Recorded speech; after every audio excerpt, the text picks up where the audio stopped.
I'm Nitish Bissonauth near the East Mall, and if you want to get to the bus stop over there, good luck. That's because there's no crosswalk, there are no lights, there's no signal, and best of all, there's oncoming speeding traffic, forcing people to jaywalk and put their lives on the line.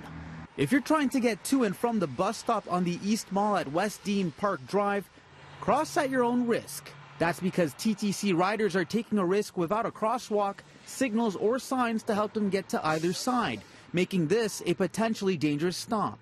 It's only sometimes it's bad when it's the snow and the ice and they don't keep it up or whatnot. Like after a snowfall and they don't do the sanding and salting and whatnot. It has been pretty skiddy there. And if you thought the non-existent crosswalk was the least of people's problems, check out the isolated, barely recognizable stop we actually drove past twice. As you can see, there's not a crosswalk for us to cross, so we really got to play it. No, it's too dangerous. There's not even a sidewalk. So even when you make it on the other side, this is not a sidewalk, it's part of the road here. There are other stops along the East Mall that are better lit, some with a crosswalk about 200 meters away. Now, once you've managed to make your way across this very busy road that doesn't have a crosswalk and you manage to find your footing on this slope that's not a sidewalk, you end up here on the bus stop. And you know what, by all accounts, it's not the largest surface. In fact, if we were to measure right here, it's only about 3 feet wide.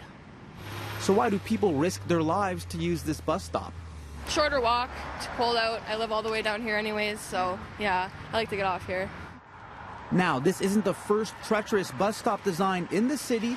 There are quite a few out there. Back in October, we told you about a similar stop on McNichol Avenue, one stop west of Birchmount.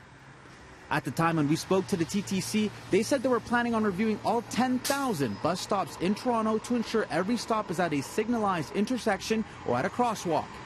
They didn't give us any firm timeline to when or if any changes will happen.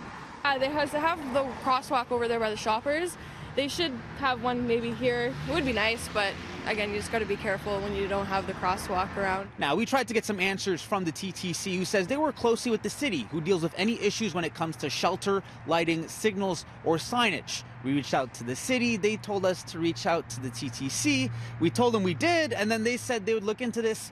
We're still waiting to hear back. In Toronto, I'm Nitish Bissonauth, City News.